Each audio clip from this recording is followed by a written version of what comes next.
Donc ensuite, ces individus qui pourraient devenir des fervents religieux, de très fervents religieux, comme on en voit, sont induits à promouvoir le programme de pacification. Le programme de pacification, de façon générale, dit, écoutez, vous les humains, vous êtes capables de violence, vous êtes capables d'agresser d'autres, on vous considère dangereux, on va vous pacifier. C'est-à-dire, on veut créer une race où on n'aurait jamais des conflits armés, des conflits qui sont résolus par la force. Ils veulent tout simplement exclure toute possibilité d'emploi de la force. Et cela en nous convainquant mentalement, plutôt qu'en nous emprisonnant ou en nous retirant toutes les armes. Pacifier et rééduquer les gens par une persuasion à caractère spirituel adaptée au groupe religieux visé. Donc, pour les musulmans, on leur donne un exemple islamiste. En fonction de leurs idéaux et de leur tempérament. Et ici, je veux ajouter un groupe de personnes qui officiellement ne font pas partie d'une religion, mais qui en fait se comportent de la même façon. Et ça, c'est les nazis, tout simplement. C'est un groupe qui est aussi fervent et fanatique et qui exige l'uniformité et la conformité absolue, tout comme les islamistes d'ailleurs. Ce qu'ils ont en commun avec les nazis, c'est que tous les deux, ils exigent une uniformité et une conformité absolue, ce que l'intervention peut très bien comprendre et aimerait avoir. Uniformité, conformité, pas de tolérance. Donc, quand je dis influence et manipulation des croyances et des traditions religieuses, oui, je vous donne un exemple tel que les islamistes. C'est peu étrange qu'il y a tellement de gens qui se fanatisent tellement en Moyen-Orient. Moi, j'ai connu des gens, moi je suis grec, j'ai connu des gens de l'Iran, j'ai connu des gens du Maroc, de l'Algérie au fil de ma vie. Et pour la plupart, ce sont juste des gens. Et ils ne sont pas du tout tellement accros au Coran, à la lecture et à la prière tout le temps. La plupart de ces gens que j'ai connus, ce sont des gens d'une culture différente, mais ils ne s'occupent pas tout le temps avec la religion, ça je vous le dis. Donc on nous présente une image, et je ne comprenais pas comment est-ce que ces gens arrivent à se fanatiser d'une façon tellement fervente à de si grand nombre de personnes. Sauf que si on ajoute l'élément d'une influence externe, là on pourrait peut-être le comprendre, et je vous dis, en Europe, ils ont un autre modèle, puisque leur truc, le programme de pacification, est adapté aux différents groupes religieux visés et en fonction des idéaux. Donc, en Europe, le modèle, c'est les nazis. Et vous allez voir une montée en puissance des nazis et de l'extrémisme droite. Ça va devenir encore plus extrême, absolu. La clé, l'idée clé, c'est toujours la même. Uniformité et conformité absolue, parce que cela facilite la gestion d'un groupe d'individus, d'une société, d'une nation, d'un continent entier.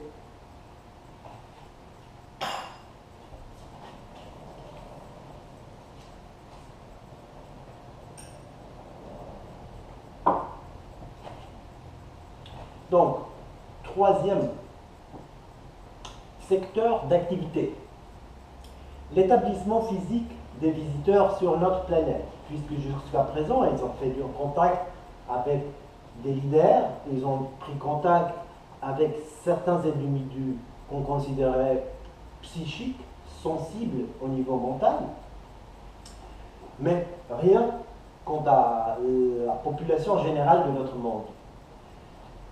Quel est le but de cet établissement physique?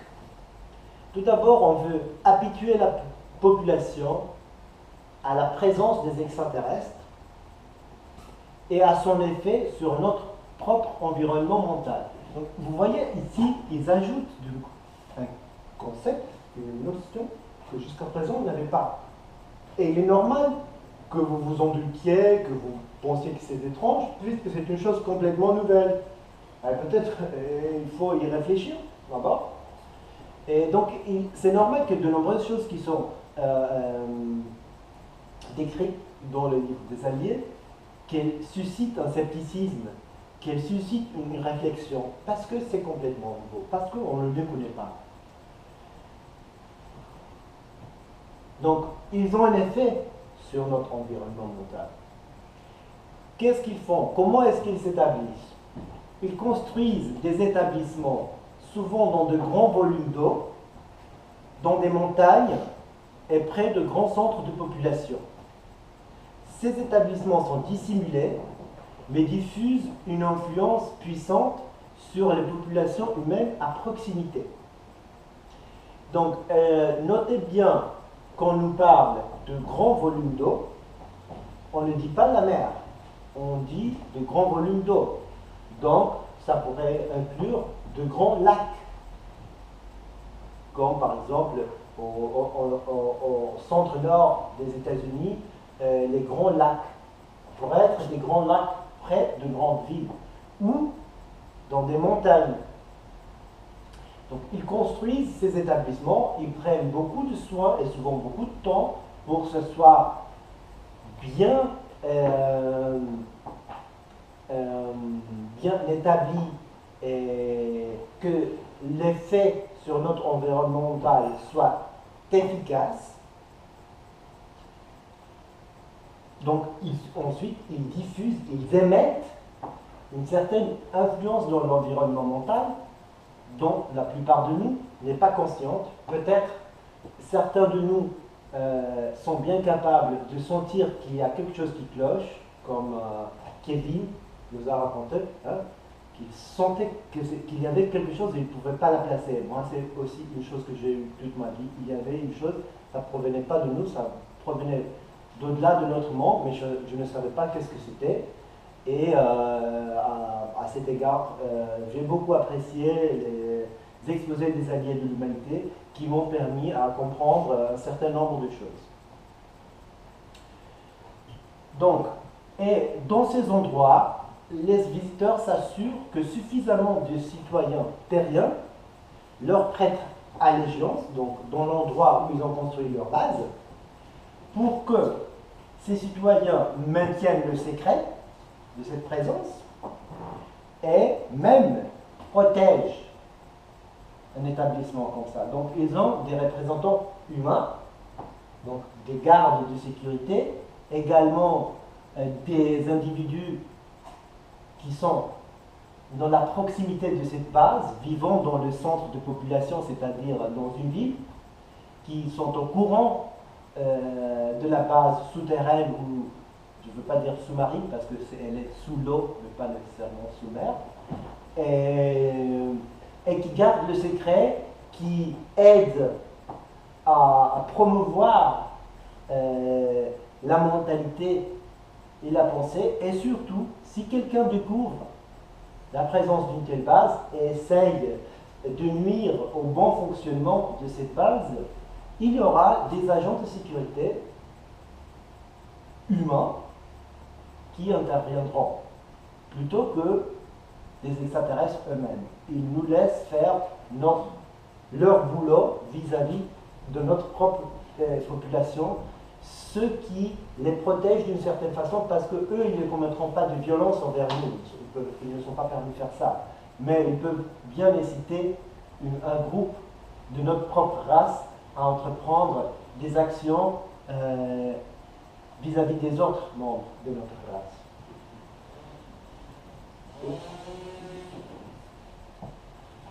Donc, le programme d'hybridation, c'est le quatrième secteur d'activité. Quel est le but de ce programme? Donc, on a parlé de l'établissement physique la construction de base.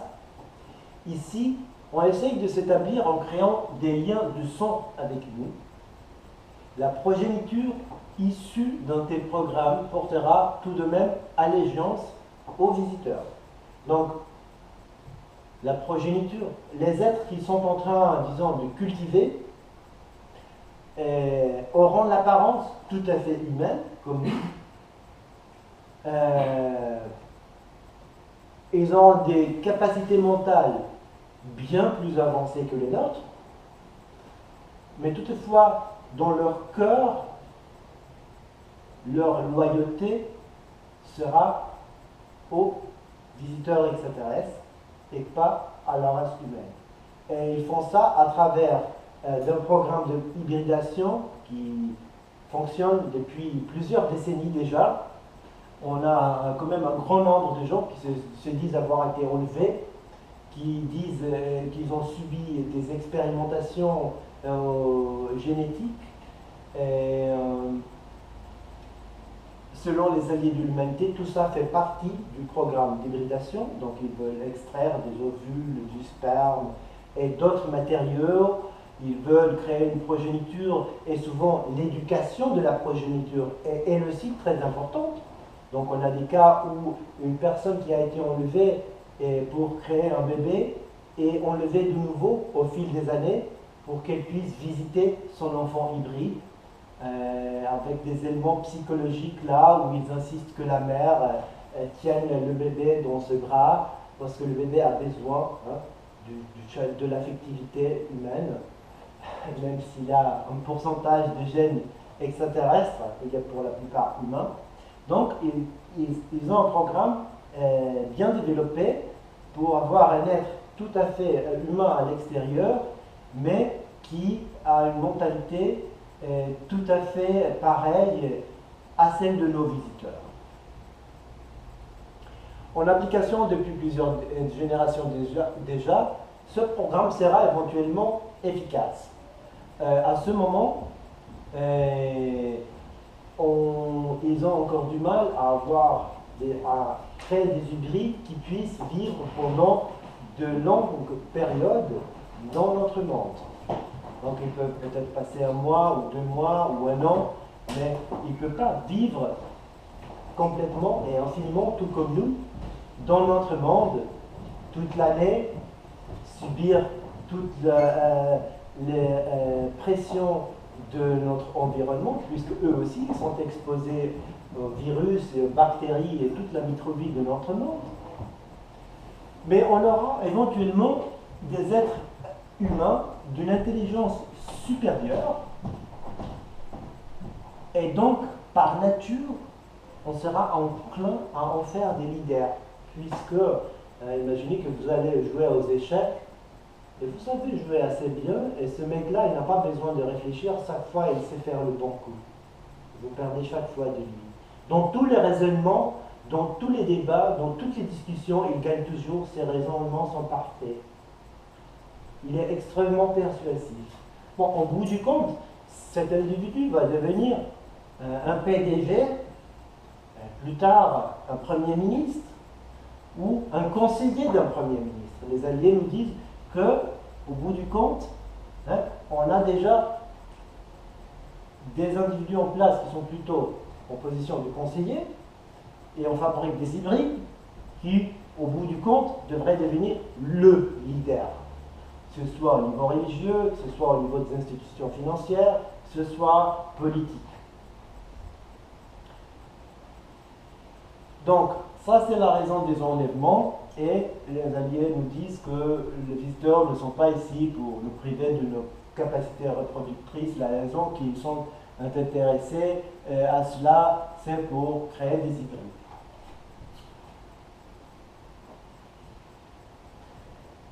Bien. Donc, qu'est-ce que nous pouvons faire? Parce que ce tableau que je viens de vous peindre pourrait paraître très négatif pour certains. C'est la raison pour laquelle de nombreuses personnes n'aiment pas envisager une telle possibilité, puisque ça les met mal à l'aise. Mais il ne faut pas oublier que ici, c'est chez nous, qu'au bout du compte, nous avons l'autorité et la main sur notre monde, sur notre race humaine, sur notre système solaire, et qu'il faut se concentrer sur ce qui est fondamental et important afin de pouvoir exercer notre autorité, qui nous appartient toujours, mais que nous risquons de perdre. Donc les alliés de l'humanité nous parlent des trois besoins fondamentaux: l'unité, l'autosuffisance et la discrétion. L'humanité doit être unie, c'est-à-dire qu'elle puisse agir comme une unité. L'humanité doit pouvoir se mettre d'accord dans son ensemble sur telle ou telle chose et agir convenablement par rapport à ce qui a été convenu. Donc, ce n'est pas qu'on doit s'aimer tous. Ce n'est pas qu'on doit se mettre d'accord sur toutes les choses. C'est juste qu'on doit pouvoir se mettre d'accord sur certaines choses. Et quand on se met d'accord, il faut également agir convenablement à ce que nous avons convenu. Pour pouvoir fonctionner comme unité, on va devoir apprendre à coopérer beaucoup mieux entre individus, entre groupes d'individus, entre nations, entre sociétés, entre cultures, entre groupes religieux. Imaginez par exemple à quel point les religions pourraient se mettre d'accord sur un grand nombre de choses si elles savaient qu'au-delà de notre monde, dans la grande communauté de monde, la spiritualité n'est pas du tout appréciée, n'est pas considérée comme une chose précieuse, et que si on laisse faire, l'intervention terminera par créer une société où il n'y a aucune forme de spiritualité qui est permise.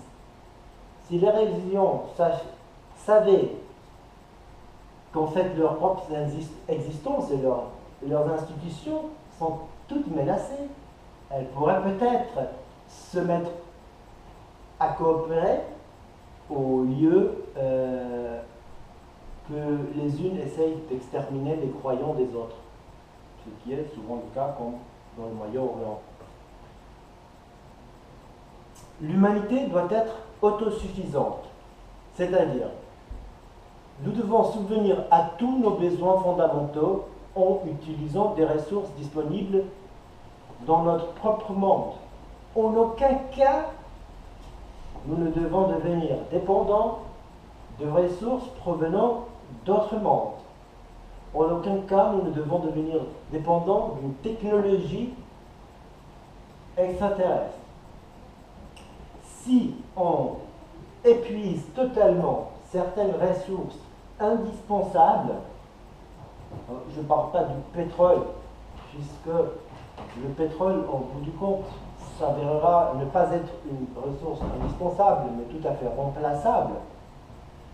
Mais je parle de ressources bien plus fondamentales, comme par exemple la contamination généralisée de nos eaux, la destruction de grandes parties de notre environnement naturel qui pourrait créer une situation où l'on produirait plus assez de nourriture. Donc ce genre de choses de base qui sont des besoins quotidiens et immédiats. Si jamais on arrive dans une telle situation et on commence à importer des éléments d'au-delà de notre monde, nous serions tellement vulnérables et étant nouveaux dans ce niveau de commerce, nous pourrions très bien être exploités par des groupes qui sont beaucoup plus rusés et futés que nous dans ce domaine d'activité.